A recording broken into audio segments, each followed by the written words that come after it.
Okay, we're entering part 2 in this. I really had no idea I was going to click off right there. I was going to do this and then say in the top left hand corner as I usually do, but somehow it just knocked off on me. I had to shut down and I had to reset it too, but irregardless, we go on. So stylized versus non-stylized. When we try to compare this, we're actually comparing apples and oranges, though. For what we're looking at when we look at Sargon's mask, which you look at here on the left, is something that's somewhat stylized, as I was already talking about at the end of the last video. And here on the right with Akhenaten, we can clearly see that stylized iconography that's shown during the Amarna period of Egypt that was there, and it's something that's quite different.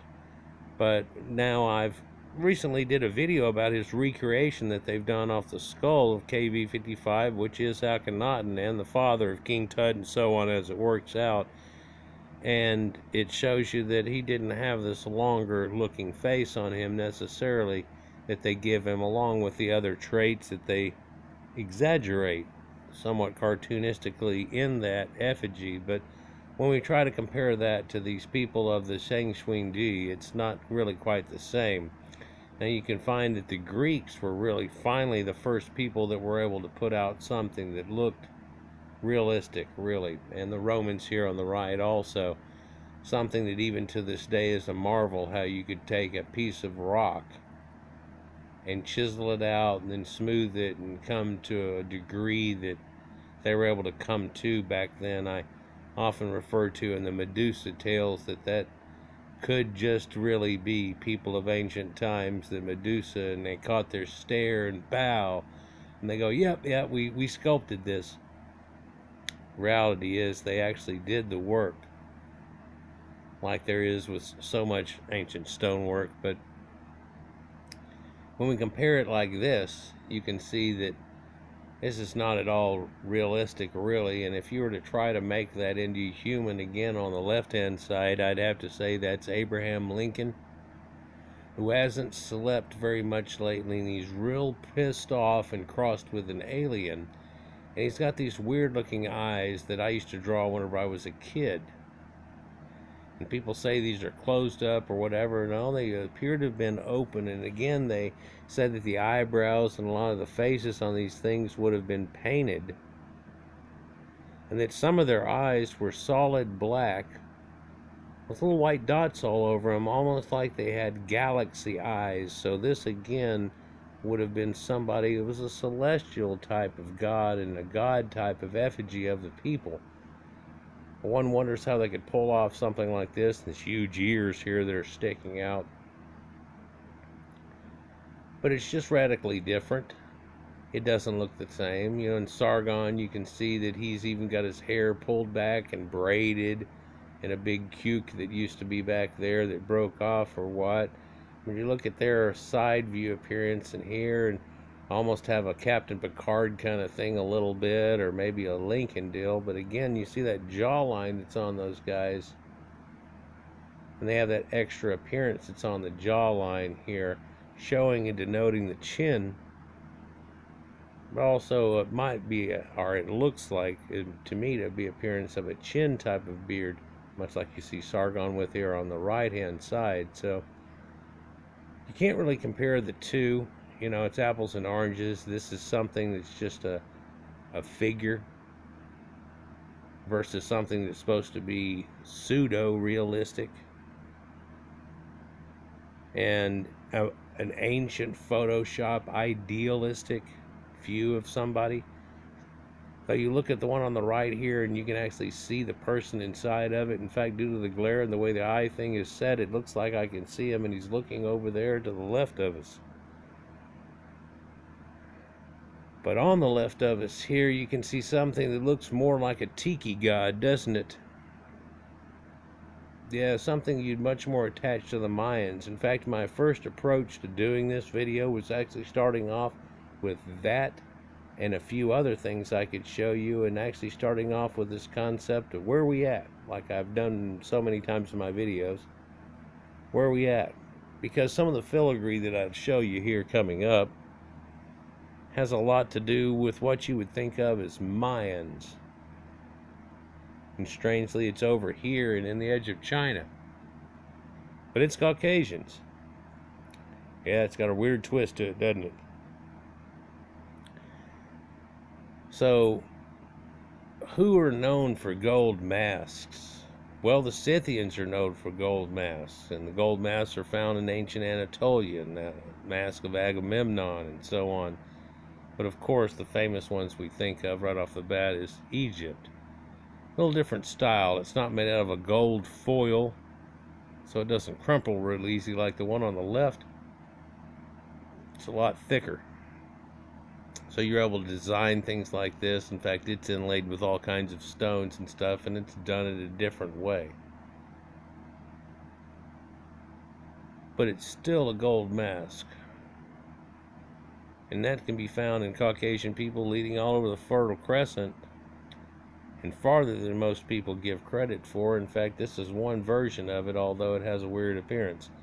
Now, really, there's no comparison to that, but these are the Scythian type of people and cultures that we're looking at here, that we've talked about before, but they are the people that have this weird iconography that are close and really up against what we're wondering where this people came from. And so one easy showing is being able to look at iconography like this, or so many other Scythian pieces that'll show you this type of artwork, gold work, and so on. And while it's not as exacting as one would like to be, it still shows you a reference point, especially on things like this. And they have ideas of dragons and griffins and humanoid cross creatures. And really, that's an iconography that's attached to Scythians. So you look at something like this, and it's two close-ups of different bowls, works that are done here. And when you look at this, this is one of the pictures that I was going to be able to go, hey, where are we at? Because I'm pretty sure looking at this, you would probably get a Mayan flair off of it. But if you look closer, this is a bull, and this is in the time of Taurus, back in ancient times, done in some pottery here.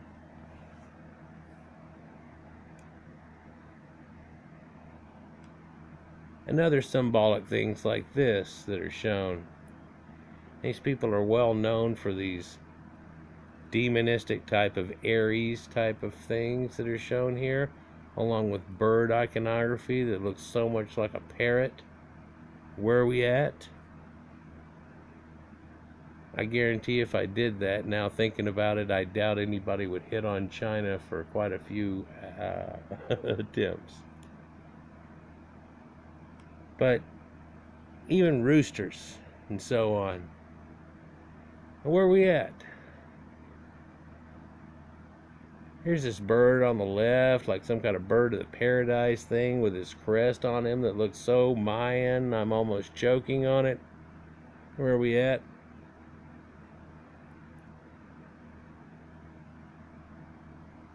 They have a rooster that actually looks pretty much like a real rooster with his crow top on him, but it's a slightly exaggerated one, but that's a rooster. Where are we at?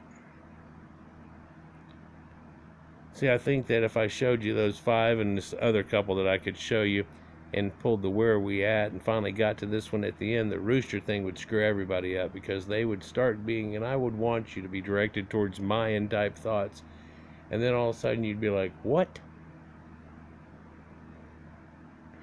Roosters? Well, that's the Caucasians domesticated them from way over here. Lions with little curly tails like this. Lions with even antlers that are on them. This is Scythian and not theirs, but this is making connections. So you can see this type of art that is shown here. Even exaggerated forms like the snout that you saw on that. And again, here's a tree of life. It's having that hanging down effect that you see in the Sumerians, you see in the Scythians, Proto-Europeans, if you will. And we actually find in their artwork that are there too, but we're going to show you shortly, you're going to find it in the Pazyryk culture, and lo and behold, it's another one of those carpets. Look at this intricate dagger work here. And a scepter and a flail that's up there. What's up with that? That's an iconography from way over there. That doesn't... This is artifacts that don't go with Oriental people at all. But trying to pin it down, and people want to act ambiguous about it, but there's really not. In fact, we can take a few more pictures here, and then I'll show you something that really kind of lays it out. So was there ever a giant elk type thing that had an antler rack that big? I mean, hunters would be like, oh my God, I've got to shoot that one and rack it on the wall. Well, there actually used to be a giant deer that had a rack that's not that big. And on the right, actually, there are little birds and stuff that are sitting on that, and it's got a rabbit on its back. So this is a symbology that's going along with this. But we're just showing that exaggerated symbology for if we got to this point and said, you know, we're able to cut out those last two and still keep going, and where are we at? People would freak out at this moment right here. Like, what are we looking at? Are you looking at some kind of Batman thing? What the hell's going on here? He's got like elfin ears that are pointed and this crest that's coming out of him. Is this supposed to be a rhinoceros type thing or whatever? Now look at the filigree that it's made of. One would think Mayan or perhaps a Hawaiian Islander type of thing. You can see the picture here on the right. It's actually hollow, and you can see those squares that I told you are cut out of it, and that's places that are able to mount this thing onto something. And that something, I believe, was a carved wooden idol, and that wood's gone a long time ago. These were all buried in a pit. Almost like a ceremony where they took all their stuff and they threw it in a pit. And they burned it. They threw some burning stuff on top of it. But in some layers. And there's actually two that are found that are probably 30 yards apart and so on. And it's carrying over their time period here of something like 1,200 years. You see this bug-eyed appearance and these wings and ears that are on there. And so you can see how the filigree kind of matches the filigree idea, and exaggerated features like the deer having exaggerated snouts and so on there, and lines where there shouldn't be on somebody's body, like this incredible depiction of a horse deer that's got swirl patterns on it that look Celtic. In fact, its tail coming out of it is another deer, and if you look close at it, at the top of it there, every one of these, well, it's out of the shot here, there, are all these horse heads, but the horse has the beak of a falcon or a hawk that's on him. These are ideas that go along with griffins and so on that we've talked about before, but seeing it in a different light here, and again, this is attached to those people, and hey, there's that Phrygian type cap, by the way. But something else that's hooked up with these people, I did a video about I don't know, a year and a half ago now or two, is this ancient horses, how they would make them look like that. They would actually put these headdresses on the horse, and if you look at the ears, they're perforated with little holes, so the horse can still hear when he's wearing this thing. And this is a fine leather, like glove material, mask that's made on with a harness that hooks up, and he's got this giant antlers with the tassels hooked up to him. And this would have been on horses. And there's quite a few examples of it shown that are right here. Some of them actually have another deer on top of it, as far as the one on the right, or the one on the left showing you in the age of Aries and the Aries type symbol that's up there, but also showing you, even though it looks a little moose-faced, here on the horse's part of it, it actually has eagle's wings. This can give an idea towards Pegasus.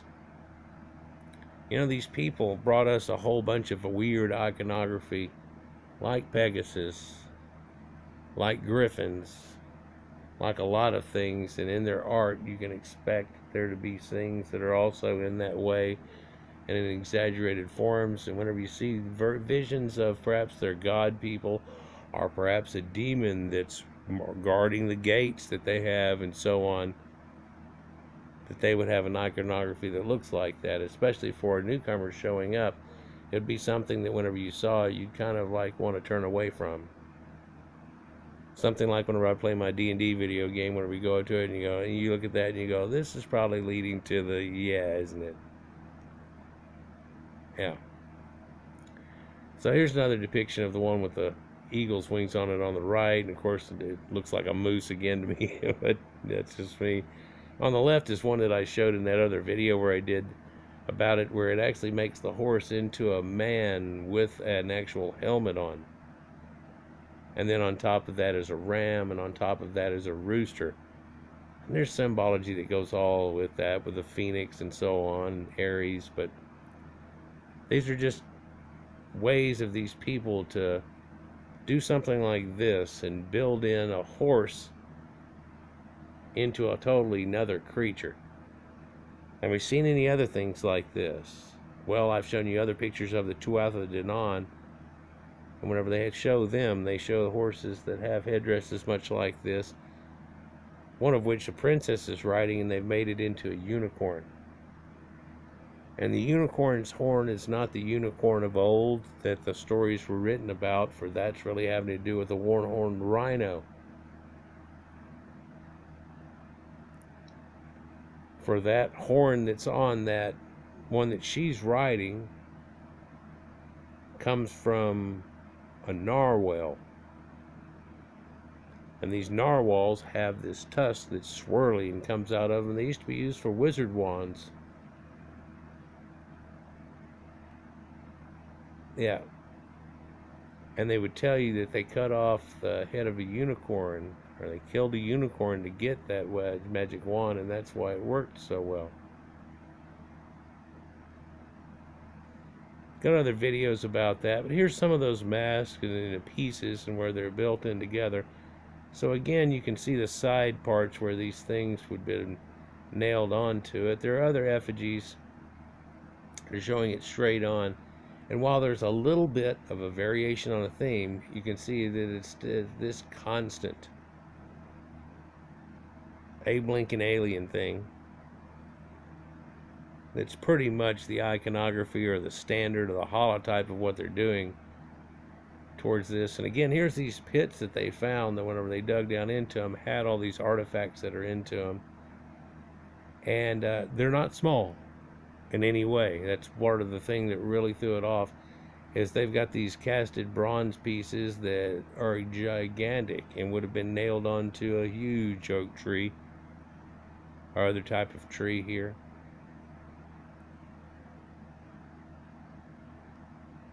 Got quite some size to them. This is the way it looked when it was all down in the dirt. But again, hopefully you can kind of see that Abe Lincoln alien. Let me know if you see it a little bit here. So just flashing through these pictures again, going back to that one point here, and you can see those flared ears that are on that, and this filigree design that's shown on this, and how that looks very much like the Scythians, which we have a lot of iconography showing them with the same type of thing built onto their headdresses and so on, their clips and the way they look. If you look like the cap, it's Phrygian. You look at the man below the cap and it's pretty telling. So looking at this, talking about that tree of life and Patrick rugs and so on, here's a fancy rug that have made it through time somehow. And a lot of people have seen the picture on the right that they're keying on in the sky, but there's actually a tree of life that's very much like the tree of life that these people have with them. It's a symbology that